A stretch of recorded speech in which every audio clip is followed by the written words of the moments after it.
There is a will there is a way, जहाँ चाह वहाँ राह।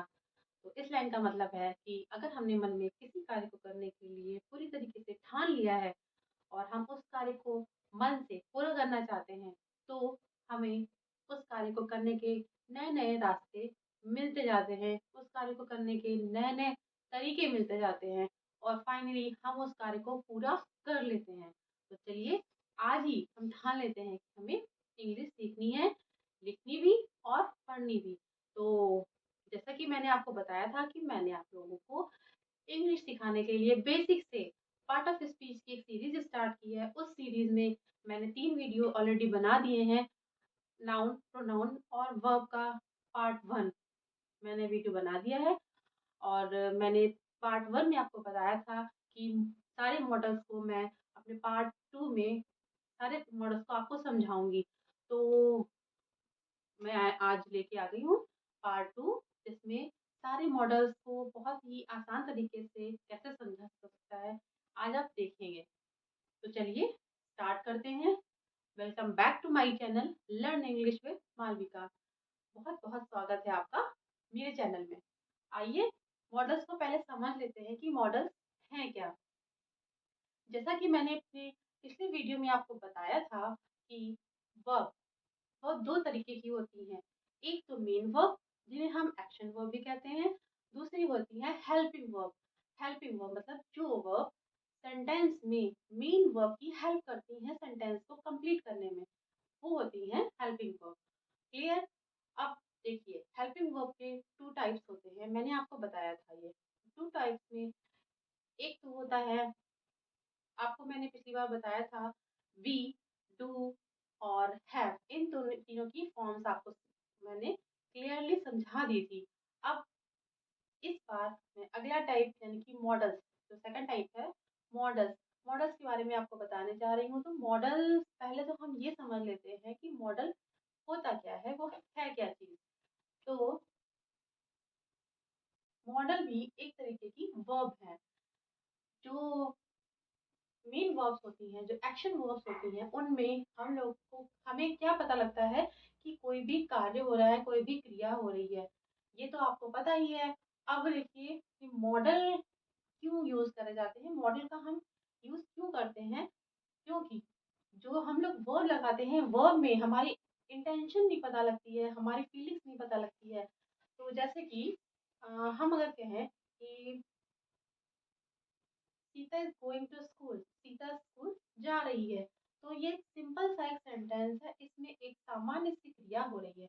इसमें सीता के कोई भाव नहीं प्रकट हो रहे हैं, ना कोई इमोशंस नहीं है। अगर हमें कोई भी परमिशन लेनी होती है किसी से, या कोई भी संभावना प्रकट करनी होती है, या किसी की योग्यता बतानी होती है, किसी के लिए प्रार्थना करनी होती है, किसी कार्य को मना करना होता है, तो इन सब जगहों पे हम मॉडल्स का यूज करते हैं। मॉडल्स का मतलब है ऐसी वर्ब्स जिनसे हमारे मन की भावनाएं प्रकट हो, हमारे फीलिंग्स हमारी फीलिंग्स उसमें पता लगती हैं कि हम क्या कहना चाह रहे हैं। तो देखिए, ये देखिए हेल्पिंग वर्ब है मॉडल वर्ब। ठीक है, इतना तो आपको समझ में आ गया कि मॉडल वर्ब है क्या, हेल्पिंग वर्ब। तो अब मॉडल्स में ज्यादातर लोग कंफ्यूज रहते हैं कि कहाँ पे कैन का यूज करें, कहाँ पे मे का यूज करें। दोनों के मीन्स एक ही होते हैं, दोनों का मीन्स होता है सकना। तो हमें मे कहाँ पे यूज करना चाहिए, कैन कहाँ पे यूज करना चाहिए, इसको आज आप बिल्कुल पूरी तरीके से क्लियरली समझ जाएंगे। आगे चल के आपको कोई भी डाउट नहीं रहेगा, आगे कभी आपको कंफ्यूजन भी नहीं रहेगा कि हम कहाँ पे कैन यूज करें, कहाँ पे मे यूज करें, कहाँ पे माइट, कहाँ पे कुड।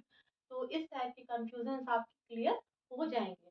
तो अपने सारे कंफ्यूजन क्लियर करने के लिए हमारे साथ वीडियो के लास्ट तक बने रहें, जिससे कि आपकी मॉडल्स का टॉपिक आज ही पूरा क्लियर हो जाए, आपको इसमें कोई भी डाउट ना रहे। तो लास्ट तक हमारी वीडियो पे बने रहें। चलिए स्टार्ट करते हैं। देखिए पहला है कैन।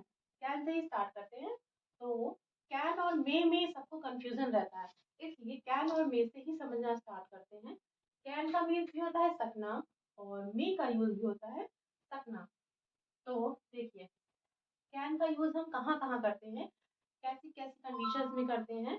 ये देखिए एबिलिटी, पहला है एबिलिटी। एबिलिटी का मतलब होता है योग्यता।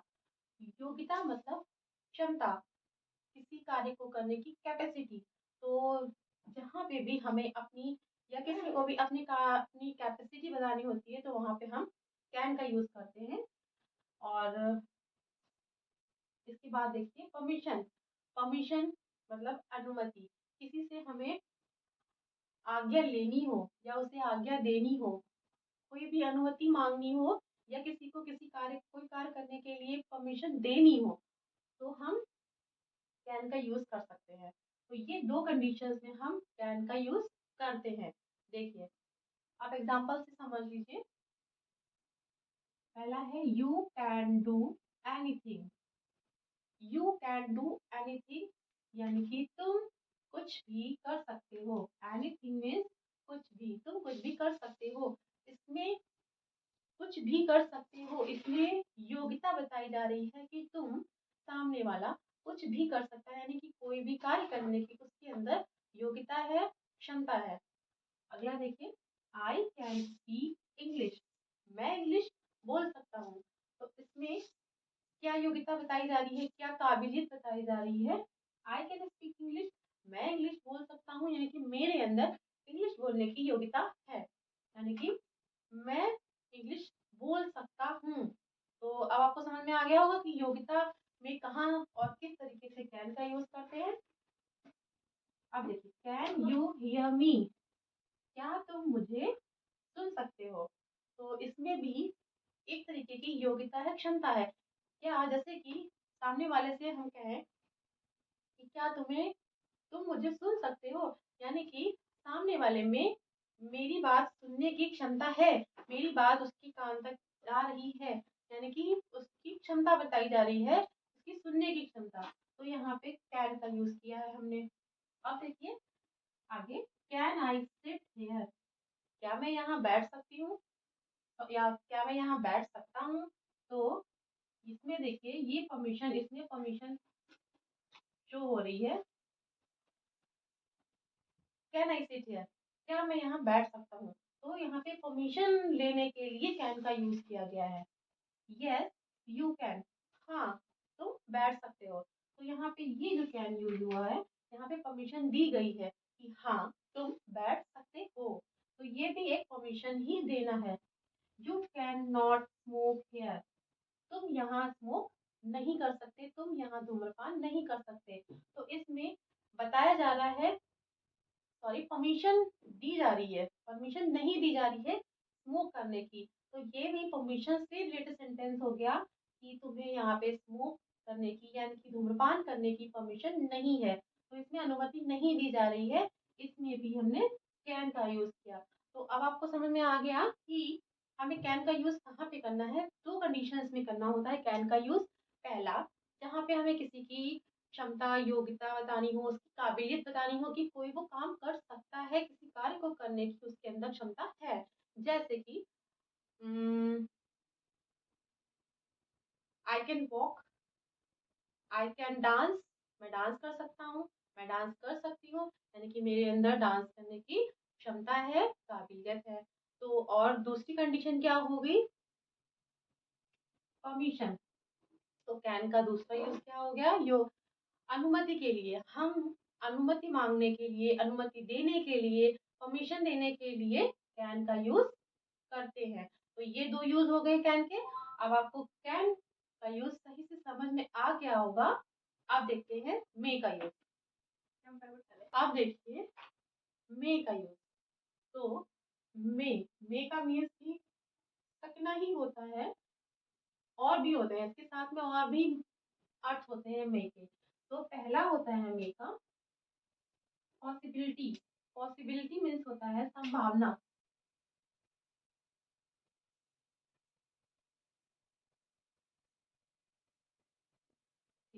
पॉसिबिलिटी मीन्स संभावना, यानी कि जब किसी कार्य को करने की संभावना हो, किसी के आने की संभावना हो, किसी के जाने की संभावना हो, या कोई भी कार्य होने की संभावना हो, तो वहां पे हम मे का यूज करते हैं।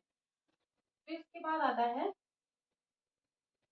जैसे कि अगर हम कहें कि शायद वो यहाँ पे आ सकता है, तो हम बोलेंगे perhaps he may come here. तो मे का यूज यहाँ पे संभावना प्रकट करने के लिए किया गया है कि हमें संभावना वो है कि वो शायद यहाँ पे आए। अगला देखिए, फॉर्मल। Formal permission. अभी हमने शायद आपको याद होगा, अभी मैंने बताया था कि कैन का यूज कहाँ पे होता है, परमिशन जहाँ पे दी जाती है वहां पे कैन का यूज होता है। तो अभी फिर मैंने वही बता दिया कि मतलब परमिशन के लिए मे का भी यूज करते हैं। अब आपको डाउट हो रहा होगा कि ये क्या है, तो उसको समझ लीजिए कि फॉर्मल परमिशन, जहाँ पे फॉर्मल परमिशन दे दी होती है, फॉर्मल का मतलब ऑफिशियल। किसी ऑफिस में, किसी स्कूल में हम अगर परमिशन मांगते हैं या हम परमिशन देते हैं, तो वहां पे मे का यूज होता है। या किसी अपने बड़े से अगर परमिशन मांगते हैं किसी काम के लिए, तो हम मे का यूज करते हैं। और इसका जस्ट अपोजिट है कैन।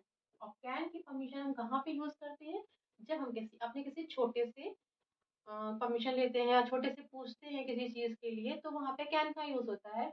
या इनफॉर्मल तरीके से, जा कभी अपने फ्रेंड्स में अगर हम बात करते हैं कि क्या तुम मुझे पानी दे सकते हो, तो हम ऐसे बोलेंगे, can you give me a glass of water. तो इसमें हम कैन का यूज करेंगे। और मे का यूज कहाँ पे होता है, मे का यूज फॉर्मल में होता है, ऑफिशियल में, कहीं स्कूल में, कहीं ऑफिस में, रिसेप्शन में। तो हम पूछते, रिसेप्शन में जाते हैं तो रिसेप्शनिस्ट होते हैं, वो हम पूछते हैं मे आई हेल्प यू। या आपको याद होगा हम लोग हमेशा से बोलते हैं क्लास में, मे आई कम इन सर। तो उसमें भी हम विद रिस्पेक्ट बोलते हैं, परमिशन मांगते हैं अंदर आने के लिए, तो यहाँ पे मे का यूज हम करते हैं हमेशा से। तो ऐसे ही अब ये याद रखिएगा कि परमिशन के लिए दोनों ही यूज होते हैं, कैन भी और मे भी। बस डिफरेंस सिर्फ इतना है कि अगर हमें फॉर्मल परमिशन लेनी है ऑफिशियल में, ऑफिस में, स्कूल्स में, या किसी बड़े से, अपने मम्मी पापा से, या किसी से भी, टीचर्स से, तो हम मे का यूज करेंगे। जैसे कि अगर हम अपने मम्मी पापा से पूछते हैं क्या मैं ये खा लूं, तो हम कैन आई ईट दिस नहीं बोलेंगे, मे आई ईट दिस। या क्या मैं ये ले लूं, तो कैन आई टेक इट नहीं बोलेंगे, हम बोलेंगे may I take it with respect. तो जहाँ पे भी रिस्पेक्ट से बात करनी होती है वहां पे मे का यूज होता है। और अगर वैसे हम लोग किसी अपने छोटे से बात करते हैं तो हम कैन का यूज कर सकते हैं। तो क्लियर। अब देखिए, प्रेयर या ब्लेसिंग्स में, प्रार्थना करने में या आशीर्वाद देने में, हम प्रार्थना करते हैं भगवान से, या भगवान से मतलब सॉरी किसी को आशीर्वाद देते हैं, तो हम मे का यूज करते हैं। जैसे कि may God bless you, may you live long. ये सारे सेंटेंसेस हैं मे के जिसमें हम आशीर्वाद देते हैं। देखिए example, Ramesh may be angry. तो रमेश क्रोधित हो सकता है। अब यहाँ पे क्या है, यहाँ पे संभावना है कि रमेश शायद क्रोधित हो सकता है रमेश को गुस्सा आ जाए। तो यहाँ पे संभावना है, इसलिए हमने मे का यूज किया है। It may rain today. आज बारिश हो सकती है। तो यहाँ पे संभावना है कि बारिश हो सकती है, शायद बादल होंगे। तो अगर बादल में आकाश में बादल हैं, तो हम उनको देख के संभावना लगा सकते हैं, हमें संभावना होती है कि शायद बारिश हो सकती है। तो यहाँ पे कौन सा सेंटेंस क्या यूज होगा, model may. It may rain today, आज बारिश हो सकती है, ये संभावना है। ही मे कम नाउ, वह अब आ सकता है। तो यहाँ पे भी जो मे है यूज हो रहा है, इसमें भी संभावना पता लग रही है कि शायद वो आज अब आ सकता है। तो इसमें उसके आने की संभावना हम व्यक्त कर रहे हैं, इसलिए यहाँ पे मे का यूज हो रहा है। मे आई सिट हियर, क्या मैं यहाँ बैठ सकती हूँ। तो यहाँ पे हम मे की जगह कैन का भी यूज कर सकते हैं। बस हमें सेंस समझना होगा, हमें फीलिंग समझनी होगी कि किससे बात की जा रही है। क्या हम अपने के बराबर वाले से बात कर रहे हैं, उससे परमिशन मांग रहे हैं, या हम किसी बड़े से बात कर रहे हैं। तो वहां पे अगर हम किसी बड़े से पूछ रहे हैं मे आई सिट हियर, तो हम यहाँ पे मे का यूज करेंगे। और अगर हम किसी छोटे से पूछना है पास में बैठने के लिए, तो हम उससे कैन का यूज करेंगे। बस यही डिफरेंस है। तुम अंदर आ सकते हो। तो यहाँ पे भी परमिशन दी गई है। अब ये परमिशन कोई बड़ा दे रहा है, यू मे कम इन, तुम अंदर आ सकते हो। तो यहाँ पे भी फॉर्मल तरीके से पूछा गया है, सॉरी, फॉर्मल तरीके से बताया गया है कि हाँ परमिशन दी गई है कि हाँ तुम अंदर आ सकते हो। तो इसलिए मे गॉड ब्लेस यू। अब ये भी यहाँ पे आशीर्वाद दिया जा रहा है किसी को। जब हम आशीर्वाद देते हैं तो हम बोलते हैं मे गॉड ब्लेस यू, और मे यू लिव लॉन्ग, तुम्हारी उम्र लंबी हो।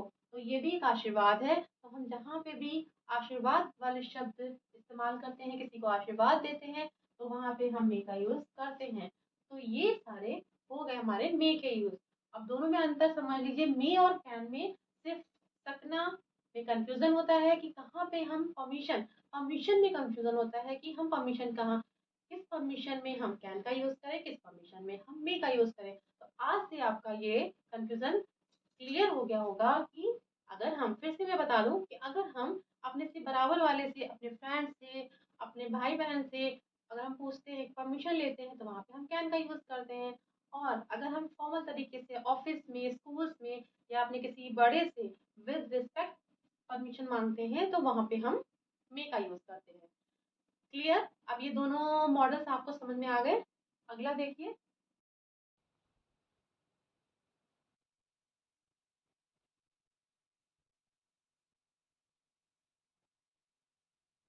अब आते हैं अपने अगले मॉडल पे। तो अगला है कुड और माइट। कुड को देखते हैं। कुड क्या है? Past tense of can. तो कुड पास्ट, कैन की पास्ट टेंस की फॉर्म है। यानी कि कैन को हम जब पास्ट टेंस में बोलेंगे, किसी की एबिलिटी, योग्यता या क्षमता को हम जब प्रेजेंट में बोलते हैं, तो हम उसमें कैन का यूज करते हैं। लेकिन वही चीज अगर हम पास्ट में, पिछले समय में किसी की योग्यता, क्षमता या कुछ भी कार्य कर सकने की बात को हम बोलते हैं कि वो ये कार्य कर सकता था, मैं ये कार्य कर सकता था, या वो ये कार्य नहीं कर सका, या कि मैंने ये कार्य, वो कार्य नहीं कर पाया। तो ये इस टाइप से पिछले भूतकाल में जो भी क्षमता या योग्यता जो है प्रकट करने वाले जो सेंटेंस होते हैं, उसमें कैन की जगह, कैन की सेकंड फॉर्म कुड का यूज करते हैं। क्लियर? तो अब जहाँ जहाँ पे भी हम कैन की सेकंड फॉर्म यूज करेंगे, जहाँ पे कैन का पास्ट टेंस यूज करेंगे, तो वहां पे कुड ही यूज होगा। जैसे कि डायरेक्ट इनडायरेक्ट में हम कैन को कुड में चेंज करते हैं। तो वो भी इसलिए क्योंकि कैन का पास्ट है कुड, और हम डायरेक्ट इनडायरेक्ट में जितने भी वर्ब्स हैं उनकी सबकी पास्ट टेंस जब उनको इनडायरेक्ट में चेंज करते हैं, तो सबकी पास्ट पास्ट टेंस की फॉर्म का यूज करते हैं। तो अब आपको समझ में आ गया कि कुड का एक यूज होता है कैन के पास्ट टेंस के यूज के रूप में।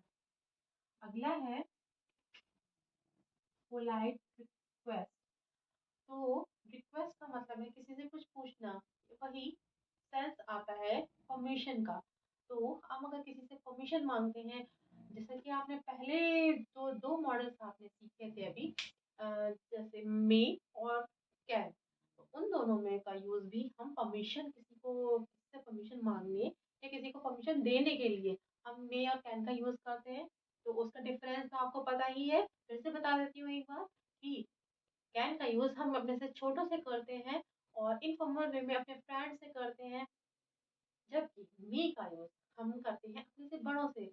आपने किसी बड़े से अगर परमिशन मांगनी है, या अपने किसी भी रिस्पेक्ट से किसी से भी परमिशन, विद रिस्पेक्ट परमिशन मांगनी है, तो हम मी का यूज करेंगे। अब आता है कुड। तो हम कुड का भी यूज परमिशन मांगने के लिए ही करते हैं। तो लेकिन पोलाइट परमिशन जब हमें बहुत ज्यादा नम्र निवेदन करना होता है, किसी से बहुत ज्यादा प्यार से पूछना होता है, क्या मैं आपके पास बैठ सकता हूँ, तो ऐसा कुछ भी अगर हमें किसी से बहुत प्यार से पूछना है, तो हम वहाँ पे कुड का यूज करते हैं। यानी कि पोलाइट रिक्वेस्ट का मतलब ही होता है नम्र निवेदन। यानी कि हम किसी से भी कुछ भी प्यार से पूछेंगे, बहुत ही ज्यादा स्नेह से पूछेंगे किसी से कि क्या मैं ये काम कर सकता हूँ प्लीज, तो वहाँ पे हम कुड का यूज करेंगे। तो देखिए इसकी एग्जाम्पल देख लेते हैं।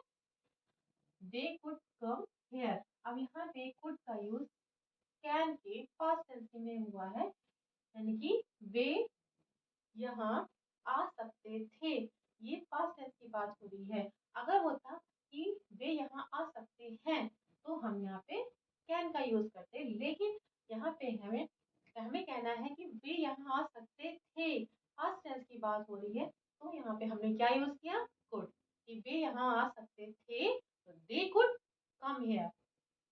अब देखिए, you could help me in exams, तो यू कुड हेल्प मी कि तुम, इसमें हमें कहना है कि तुम मेरी एग्जाम में मदद कर सकते थे, यानी कि अभी पिछले पहले जो एग्जाम हुए उसमें तुमने मेरी मदद नहीं की, लेकिन तुम कर सकते थे, तो हम यहाँ पे क्या यूज कर रहे हैं, कुड का यूज कर रहे हैं।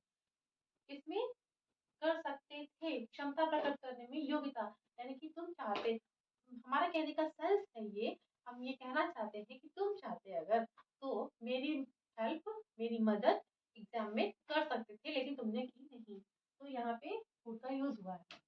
अब देखिए, could you please give me this book, अब यहाँ पे हमको रिक्वेस्ट करनी है किसी से, कुड यू प्लीज, कृपया आप मुझे गिव मी दिस बुक, यह किताब दे सकते हैं, तो हम किसी से बहुत ही प्यार से बहुत ही नम्र निवेदन कर रहे हैं अगर, तो क्या कहेंगे कि could you please give me this book, क्या आप मुझे ये बुक दे सकते हैं, तो ये बहुत ज्यादा ही प्यार से पूछा गया।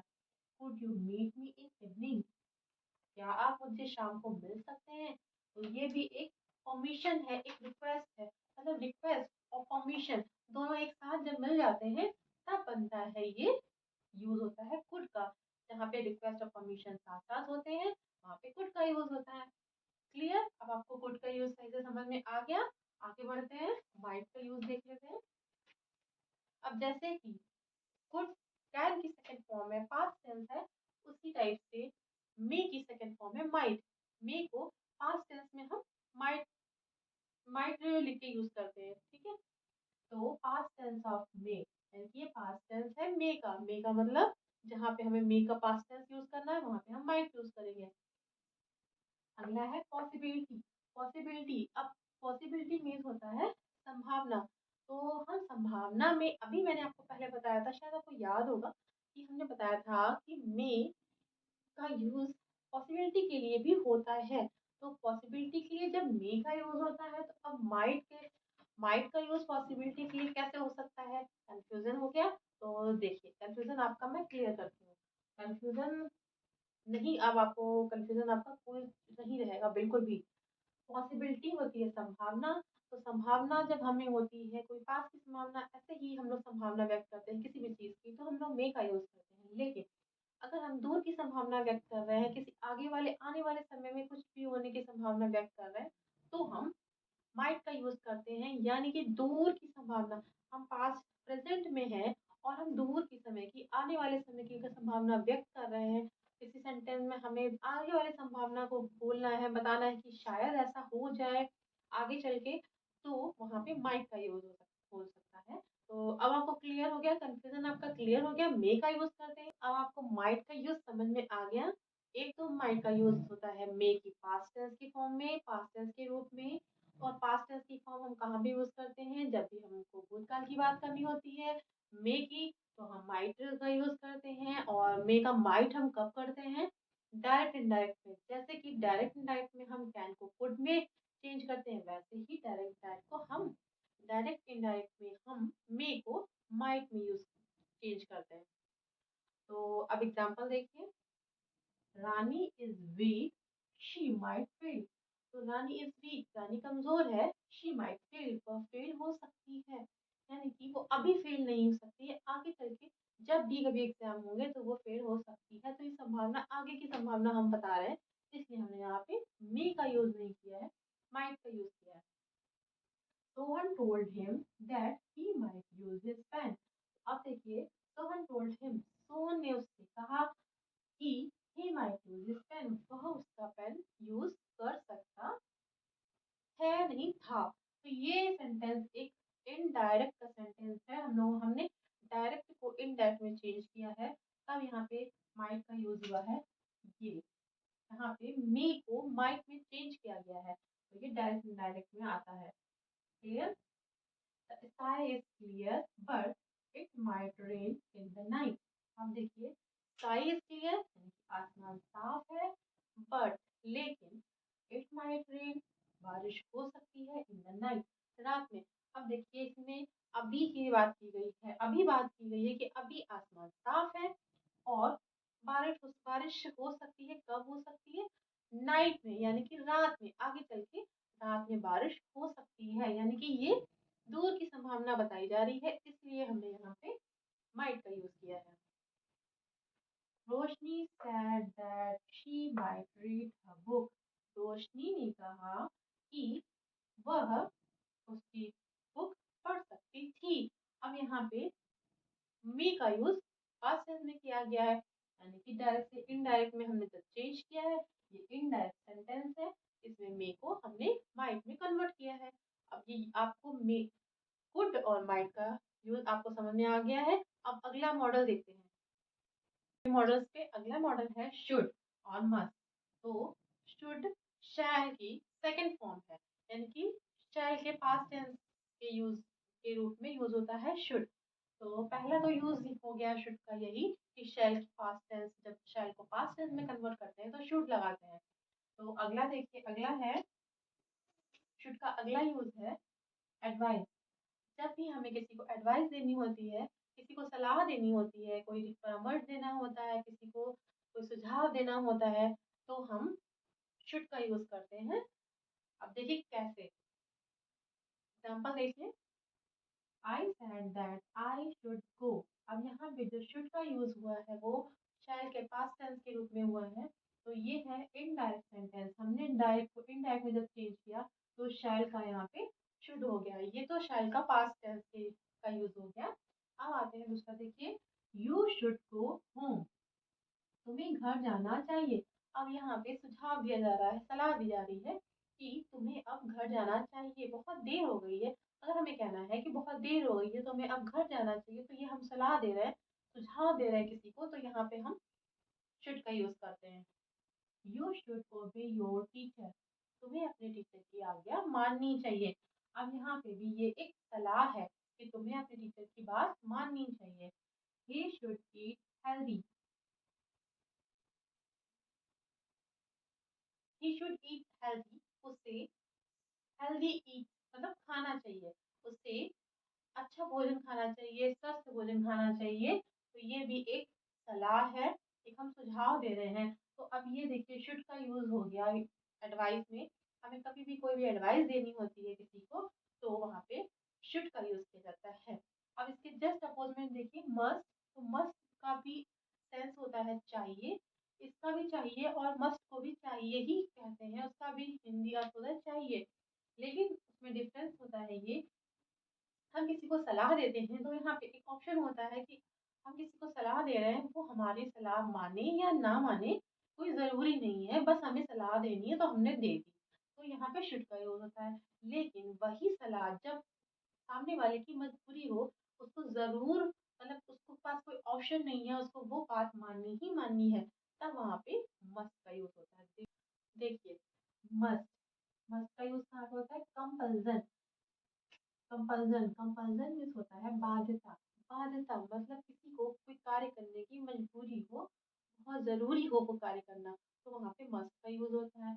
अब आता है नेसेसिटी। नेसेसिटी मीन्स की होता है अनिवार्यता। अनिवार्यता का भी वही मतलब होता है कि ये काम करना अनिवार्य है, वरना कुछ प्रॉब्लम हो सकती है। तो जहाँ पे भी ऐसी कंडीशन होती है वहां पे मस्ट का यूज होता है।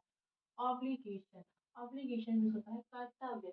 तो जहाँ पे भी हम किसी को कर्तव्य बताते हैं, बहुत उसकी कुछ ड्यूटी बताते हैं, तो वहां पे मस्ट का यूज होता है। जैसे कि he must go now. He must go now, उसको अब जाना चाहिए। तो यहाँ पे हम शैल का यूज भी कर सकते हैं। लेकिन अगर हमें किसी को ये कहना है कि अब तुम्हें जाना ही चाहिए और कोई ऑप्शन नहीं है, तुम्हें यहाँ नहीं रुकना है, तो यहाँ पे हम मस्ट का यूज करेंगे। अगला देखिए, you are ill, you must go to doctor. तुम बीमार हो, तुम्हें डॉक्टर के पास जाना चाहिए। अब यहाँ पे भी चाहिए ही यूज हुआ है, लेकिन थोड़ा सेंस में अंतर है, थोड़ा फीलिंग्स में अंतर ये है कि इसमें कोई हम सलाह दे रहे हैं तो सलाह में उसके पास कोई ऑप्शन नहीं है, उसको हमारी बात माननी ही माननी है, यानी कि वो बीमार है, उसको डॉक्टर के पास जाना ही जाना है, अदरवाइज उसकी बीमारी ठीक नहीं होगी, हालत बिगड़ जाएगी। तो यहाँ पे इसीलिए मस्ट का यूज हुआ है, क्योंकि मस्ट का यूज हमेशा ऐसी जगह पे होता है जहाँ पे अनिवार्यता प्रकट होती है, मजबूरी प्रकट होती है कि ये कार्य करना ही करना है। तो अगला देखिए, we must obey our parents. हमें अपने पेरेंट्स की बात माननी चाहिए, अपने पेरेंट्स की आज्ञा का पालन करना चाहिए। अब ये हो गया है ऑब्लिगेशन, यानी कि कर्तव्य, कि हमारा कर्तव्य है, हम सभी का कर्तव्य है कि हमें अपने माता पिता की बात माननी चाहिए। ये एक ड्यूटी है, तो यहाँ पे हमने मस्ट का यूज किया। इट इज 7, यानी कि 7 बज गए हैं। She must be at home, वो घर पर, उसको घर पर होना चाहिए। तो यहाँ पे भी चाहिए है, अब यहाँ पे भी जरूरी है, हम एक अनुमान नहीं लगा रहे हैं, यहाँ पे टाइमिंग फिक्स टाइमिंग है कि अब 7 बजे हैं, अब उसको घर पे होना चाहिए और कहीं नहीं होना चाहिए, वो हमेशा 7 बजे घर पर ही होती है। तो इसलिए यहाँ पे ये मस्ट का यूज हुआ है। अब देखिए यही अंतर है इन दोनों में, शायद शुड और मस्ट में, शुड में और मस्ट में यही अंतर है कि शुड का मीन्स भी चाहिए होता है, मस्ट का मीन्स भी चाहिए होता है। बस शुड में हम सलाह देते हैं, जिसमें सामने वाले के पास ऑप्शन होता है कि वो सलाह माने या ना माने, उसकी मर्जी है। लेकिन मस्ट में हम सिर्फ सलाह नहीं देते हैं, हम उससे कहते हैं ये कि उसको माननी ही माननी है ये बात। वो सलाह ऐसी सलाह होती है कि जिसको नहीं मानने से उसका नुकसान होगा, मतलब वो सलाह मानना उसकी मजबूरी है, उसकी बाध्यता है।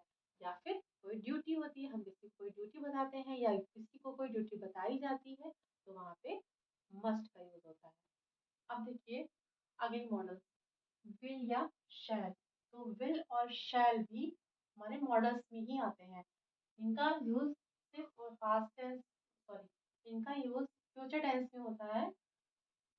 देखिए कैसे, शैल का यूज होता है आई और वी के साथ में, हम शैल का यूज करते हैं।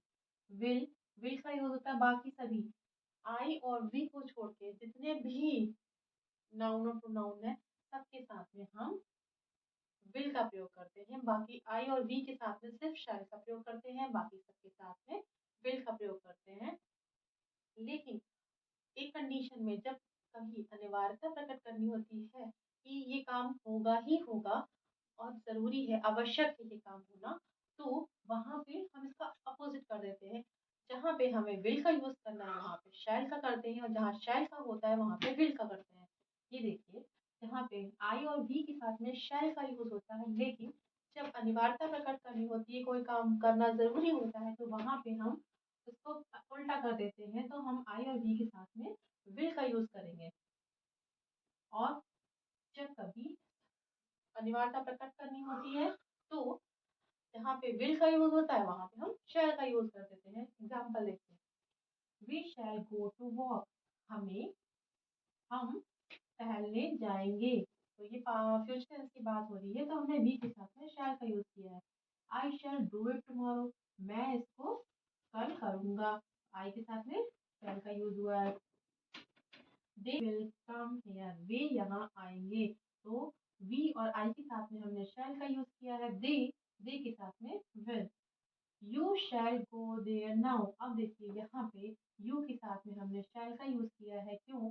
क्योंकि हमें यहाँ पे अनिवार्यता हम प्रकट करना चाह रहे हैं, जरूरी है कि you shall go there now, तुम अभी वहां जाओगे, ये तुम्हें वहां अभी अभी ही जाना जरूरी है। तो यहाँ पे अनिवार्यता प्रकट करने के लिए अवश्य, हमें अवश्य जहाँ पे कहना होता है वहां पे हम तो उल्टा कर देते हैं नियम को, कि यू के साथ में हमने शैल का यूज कर दिया। I will keep remember it, कि मैं इसको याद रखूंगा, अवश्य याद रखूंगा, मैं इसको अवश्य याद रखूंगा। ये कहने के लिए हमें आई के साथ में शैल नहीं लगाना है, आई के साथ में हमें विल लगाना है।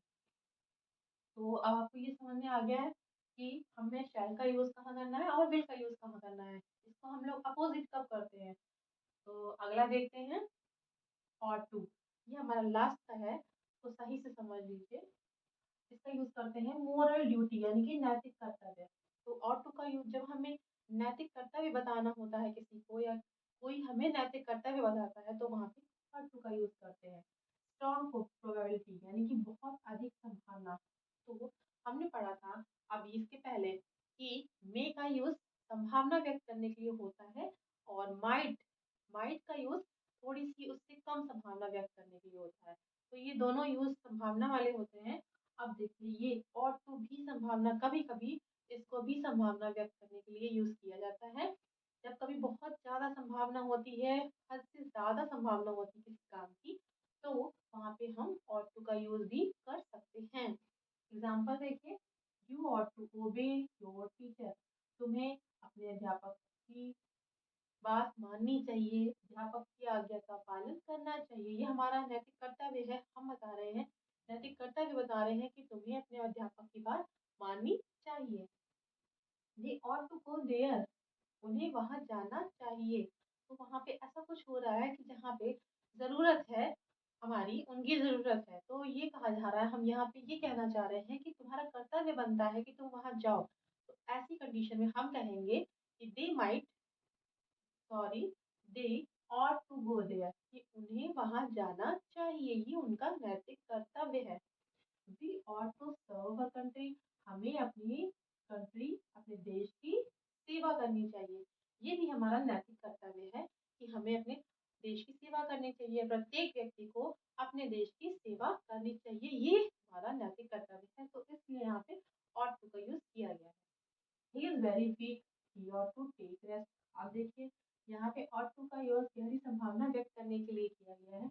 ही इज वेरी वीक, वो बहुत कमजोर है। ही ought to take rest, उसको रेस्ट लेना चाहिए भी कह सकते हैं। और वह रेस्ट ले रहा होगा, ये हमारी संभावना, बहुत ज्यादा संभावना है कि वो काम करते करते थक गया है, वो कमजोर है, इसलिए वो इस समय क्या कर रहा होगा, रेस्ट ले रहा होगा। ये संभावना है बहुत ज्यादा, उसके रेस्ट लेने की, उसके आराम करने की संभावना बहुत ज्यादा है। तो इसलिए हमने यहाँ पे ought to का यूज किया है। तो अब ये देखिए आपको समझ में आ गया होगा क्लियर, विल और शैल का यूज और ought to का यूज। अब देखिए ये हमारे सारे मॉडल्स थे जो कि मैंने आपको क्लियरली समझा दिए। आई होप कि आपको अच्छे से समझ में आ गए होंगे। फिर भी अगर आपके मन में कोई भी डाउट है तो आप हमें कमेंट कर सकते हैं। कमेंट करके कोई भी क्वेश्चन आप पूछ सकते हैं और आपके क्वेश्चन का हम आंसर ज़रूर ज़रूर देते हैं। तो अगर आपको ये वीडियो पसंद आई हो, इसमें कुछ भी आपको अच्छा लगा हो, कुछ भी आपके यूज़ का हो, आपको समझ में आया हो, तो प्लीज़ इसको लाइक ज़रूर करें और अपने फ्रेंड्स के साथ शेयर करें। अगर आपने मेरा चैनल अभी तक सब्सक्राइब नहीं किया है तो प्लीज़ मेरा चैनल सब्सक्राइब करें, ताकि मैं जितने भी वीडियोस आगे लेके आऊँगी वो सारे वीडियोस आपको मिल सकें। और बेल आइकन ज़रूर प्रेस कर दीजिए जिससे कि सबसे पहले आपको नोटिफिकेशन मिल जाए। और मिलते हैं नेक्स्ट वीडियो में। Bye bye.